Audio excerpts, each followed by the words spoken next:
وظننت أنا أني بذلك حزت غنى فوجدت أني خاسر فتلك مظاهر. السلام عليكم ورحمة الله وبركاته. الحمد لله نحمده ونستعينه ونستغفره ونعوذ بالله من شرور أنفسنا ومن سيئات أعمالنا من يهد الله فلا مضل له ومن يضلل فلا هادي له. أشهد أن لا إله إلا الله وحده لا شريك له وأشهد أن محمدا عبده ورسوله.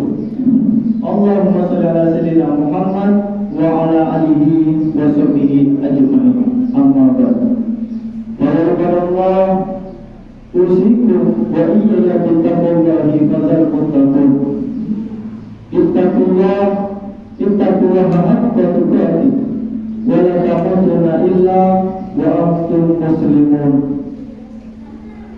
قال الله تعالى في القرآن الكريم: أعوذ بالله من الشيطان الرجيم. بسم الله الرحمن الرحيم. يا أيها الناس اتقوا ربكم الذي خلقكم من نفس واحدة وخلق منها زوجها وبث منهما رجالا كثيرا ونساء واتقوا الله الذي تساءلون به والأرحام إن الله عليكم رقيبا. Masyaallah muslimin sidang Jumat rahimakumullah. Pada kesempatan yang mulia ini, mari senantiasa kita mengucapkan puji syukur alhamdulillah atas kehadiran Allah Subhanahu wa taala yang mana telah memberikan rahmat karunia serta hidayahnya sehingga kita semua bisa berkumpul di tempat yang mulia ini melaksanakan kewajiban kita bagi seorang hamba yang beriman, yaitu melaksanakan sholat Jumat secara berjamaah yang akan kita laksanakan pada siang hari ini. Salawat dan salam marilah senantiasa kita curahkan pada junjungan Nabi Agung Nabi besar Muhammad Sallallahu Alaihi Wasallam beserta para sahabat, para keluarganya dan para pengikutnya hingga ke akhir kiamat nanti. Marilah senantiasa kita berbanyak salawat kepada beliau. Allahumma sholli ala sayyidina Muhammad wa ala ali sayyidina Muhammad, khususnya pada Jumat yang mulia ini, agar kita semua senantiasa mendapat syafaatnya dari baginda Rasulullah Sallallahu Alaihi Wasallam. Melalui mimbar yang mulia ini, khotib berwasiat khususnya kepada diri khotib sendiri dan umumnya mengajak jamaah sekalian, marilah senantiasa kita meningkatkan keimanan dan ketakwaan kita kepada Allah Subhanahu wa taala. Takwa dalam arti melaksanakan semua perintahnya dan menjauhi segala larangannya, agar kita semua senantiasa berada di jalan yang benar, jalan yang diridhai Allah Subhanahu wa taala. Sebagaimana Allah berfirman dalam surat At-Talaq ayat 2 dan 3. Bismillahirrahmanirrahim. Wa may yattaqillaha yaj'al lahu makhrajan wa yarzuqhu min haitsu la yahtasib. Siapa yang bertakwa kepada Allah, niscaya Dia akan membukakan jalan keluar baginya dan menganugerahkannya pada rezeki dari arah yang tiada Dia duga. Hadirin masyaallah muslimin sidang Jumat rahimakumullah. Dalam menjalani kehidupan di dunia, kita tidak terlepas dari namanya ujian. Tetapi kebanyakan manusia ketika dihadap musibah mengatakan bahwa ia sedang diazab oleh Allah Subhanahu wa taala. Padahal azab itu tidak selalu berbentuk kesusahan, kemiskinan, akan tetapi terkuncinya hati untuk mengingat Allah yang merupakan azab di atas azab. Dan ketika kita ditimpa musibah, akan tetapi kita masih mengingat Allah, itu merupakan ujian agar bertambahnya keimanan kita. Di kehidupan kita mendapatkan berbagai ancaman, ujian dan rintangan, yang salah satunya adalah diturunkan rasa sakit oleh Allah Subhanahu wa taala kepada para hamba-hambanya. Ketika rasa sakit datang, tidak jarang manusia berkeluh kesah, merasa kesakitan dan tidak nyaman dengan kondisi yang dialaminya. Bahkan terkadang rasa sakit yang sebentar terasa lama dengan kepedihan dan kesedihan yang sedang dialami. Dengan rasa sakit yang ada, mungkin tidak semua dapat menahan rasa sabar ketika menerima cobaan dan ujian seperti ini. Di antara mereka ada yang putus asa hingga tidak mau berobat. Di antara mereka ada yang sudah berusaha berobat hingga putus asa, kemana lagi harus mencari kesembuhan. Bahkan mungkin saja ada yang memutuskan memenuhi ajalnya dengan cara bunuh diri sebab rasa sakit yang dialaminya. Na'udzubillah min dzalik. Oleh sebab itu perlu kita ketahui apa hikmah di balik sakit yang Allah berikan kepada kita, yaitu melatih diri kita, hati kita agar senantiasa berhusnuzan kepada Allah Subhanahu wa taala. Hikmah yang pertama, untuk melatih kualitas keimanan kita. Dalam Al-Quran, Allah berfirman dalam surah At-Takabur ayat 11. Bismillahirrahmanirrahim. Ma asaba fi musibatin illa biiznillah, wa may yu'min billahi yahdi qalbah. Wallahu bikulli shay'in alim. Tidak ada suatu musibah pun yang menimpa seseorang kecuali dengan atas izin Allah. Siapa yang beriman kepada Allah, niscaya dia akan memberi petunjuk kepada hatinya. Allah Maha mengetahui segala sesuatu.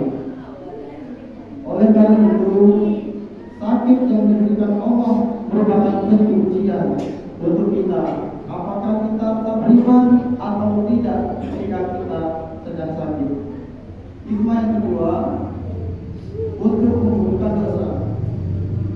Dalam sebuah hadis, Rasulullah SAW pernah bersabda yang diriwayatkan oleh Imam Bukhari. An Aisyah radhiyallahu anha zawjah Nabi sallallahu alaihi wasallam. Qala Rasulullah sallallahu alaihi wasallam, "Ma min musibatin tusibu muslim illa kafarallahu biha an hatta sabati yusyarakuha." Aisyah radhiyallahu anha, istri Nabi sallallahu alaihi wasallam, menyampaikan Rasulullah sallallahu alaihi wasallam bersabda, tidaklah suatu musibah yang menimpa seseorang muslim, bahkan duri yang melukainya sekalipun, melainkan Allah akan menghapus dosa-dosanya. Hadis riwayat Al-Bukhari. Dari hadis ini kita mendapati bahwa musibah yang menimpa seseorang muslim sesungguhnya adalah penghapusan kesalahan dan dosa yang pernah kita perbuat. Musibah di sini maknanya umum, boleh jadi dia ada kesedihan sebab kehilangan sesuatu maupun orang yang kita cintai. Rasa sakit yang melanda baik secara lahir maupun batin, problematika kehidupan, rasa tidak aman, kekhawatiran dan bahkan ketakutan. Masih dalam muslimin tidak terpataukan Allah. Hikmah yang ketiga, untuk mengingat Allah Subhanahu wa taala. Sakit dapat membuat kita mengingat Allah seperti yang kita ketahui. Terkadang manusia datang kepada Allah hanya di kala saat kesusahan. Sebagaimana Allah berfirman dalam surah Al-An'am ayat 42. Dan sesungguhnya kami telah mengutus para rasul kepada umat-umat sebelum engkau, tetapi mereka membangkang. Kemudian kami siksa mereka dengan menimpakan kemaratan dan kesengsaraan, agar tunduk merendah diri kepada Allah Subhanahu wa taala. Dari ayat di atas bisa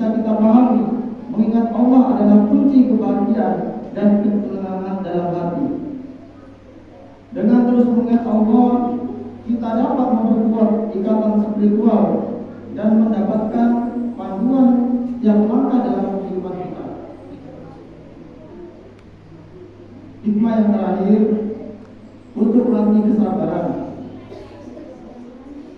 Mengenai kesabaran yang kita lakukan di kala kita sedang rasa sakit, Allah berfirman dalam Al-Quran bahwa ada ganjaran dan pahala bagi orang-orang yang sabar, di mana pahala tersebut tidak terbatas jumlahnya. Allah berfirman dalam surah Az-Zumar ayat 10. Bismillahirrahmanirrahim. Innama yuwaffas sabiruna ajrahum bighairi hisab. Sesungguhnya hanya orang-orang yang bersabar yang disempurnakan pahalanya tanpa perhitungan. Dari ayat di atas bisa kita pahami bahwa buah dari kesabaran adalah pahala yang tiada tara. Lantas, bagaimana cara mempraktekkan rasa sabar ketika kita tertimpa penyakit? Yang pertama, kita dapat berbaik sangka kepada Allah bahwa apa yang menimpa kita merupakan suratan takdir ilahi, dan boleh jadi rasa sakit adalah wasilah supaya kita diangkat derajat dan martabatnya di sisi Allah Ta'ala dengan dihapuskannya dosa-dosa yang pernah kita perbuat. Yang kedua, pasrah diri kepada Allah dengan berdoa kepadanya supaya diberikan kesembuhan, dan berdoa memohon kesembuhan artinya kita meyakini bahwa Allah Maha menyembuhkan dan Maha kuasa atas segala sesuatu. Bahkan cobaan seberat apapun tidak ada apa-apa yang patut di hadapan Allah Ta'ala. Dan yang terakhir, menumbuhkan rasa tawakal setelah mencoba usaha-usaha manusiawi seperti berobat ke dokter, meminum ramuan dan jamuan herbal, berolahraga dan menjalani terapi. Dengan menumbuhkan ketakwaan, artinya kita meyakini bahwa usaha lahiriah tidaklah cukup. Ada Allah yang Maha Kuasa terhadap segala sesuatu, yang telah menuliskan takdir bagi setiap hamba-hambanya. Oleh sebab itu, marilah kita ambil hikmah dan senantiasa berhubungan pada Allah agar kita terhindar dari kebiasaan terburuk sangka. Semoga kita dapat bersabar dan ridho dari apa yang Allah berikan, agar Allah juga ridho dari apa segala yang diberikannya, yang akan membantu kita menjadi hamba yang lebih baik. Yang kami sampaikan, semoga bermanfaat untuk kita semua. Amin, amin, ya rabbal alamin. Barakallahu li wa lakum fil Qur'anil Karim wa nafa'ani wa iyyakum bima fihi min ayati wa ayatin. Aku qouli hadza fastaghfirullaha innahu huwal ghafurur rahim.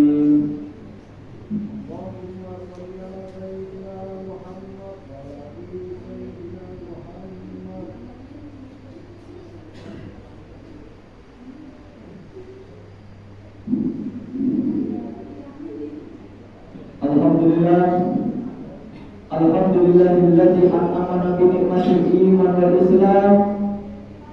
Asyhadu an la ilaha illallah wahdahu la syarika lah wa asyhadu anna Muhammadan abduhu wa rasuluh.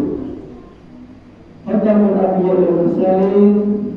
Allahumma shalli wa sallim wa barik ala sayyidina Muhammad wa ala alihi wa sahbihi ajmain. Amma ba'du. Yuri usikum wa iyya bittaqwallahi fasal muttaqun. Wa alamu anna Allah ta'ala inna Allaha wa malaikatahu yusalluna 'alan nabi. Ya ayyuhalladzina amanu sallu 'alaihi wa sallimu taslima. Allahumma shalli 'ala sayyidina Muhammad wa 'ala ali sayyidina Muhammad kama shallaita 'ala sayyidina Ibrahim wa 'ala ali sayyidina Ibrahim. Wa barik ala sayyidina Muhammad wa ala sayyidina Muhammad kama barakta ala sayyidina Ibrahim wa ala sayyidina Ibrahim fil alamin innaka innaka hamidul majid. Allahumma ighfir lil muslimina wal muslimat wal mu'minin wal mu'minat al ahya'i minhum wal amwat wa yaghfir lahum. Allahumma inna nas'aluka salamatan fid din wa afiyatan fil jasadi wa ziyadatan fil ilmi wa barakatan fil rizqi wa tawbatan qabla al-maut wa rahmatan indal maut wa maghfiratan ba'dal maut. Allahumma hamid alaina fi syakaratil maut wa najatan minan nar wal aswa indal hisab. Rabbana la tuzigh qulubana ba'da idh hadaytana wa hab lana min ladunka rahmatan innaka antal wahhab. Rabbana zalamna anfusana wa la taghfir lana wa tarhamna lanakunanna minal khasirin. Rabbana atina fid dunya hasanah wa fil akhirati hasanah wa qina adzabannar. Subhana rabbika rabbil izzati amma yasifun wa salamun alal mursalin walhamdulillahi rabbil alamin. Ibadallah, inna Allaha ya'muru bil adli wal ihsani wa itaa'il qurba wa yanha 'anil fahsya'i wal munkari wal baghi ya'idzukum la'allakum tadhakkarun. Fazkurullaha al-'azim yazkurkum wa la dzikrullahi akbar.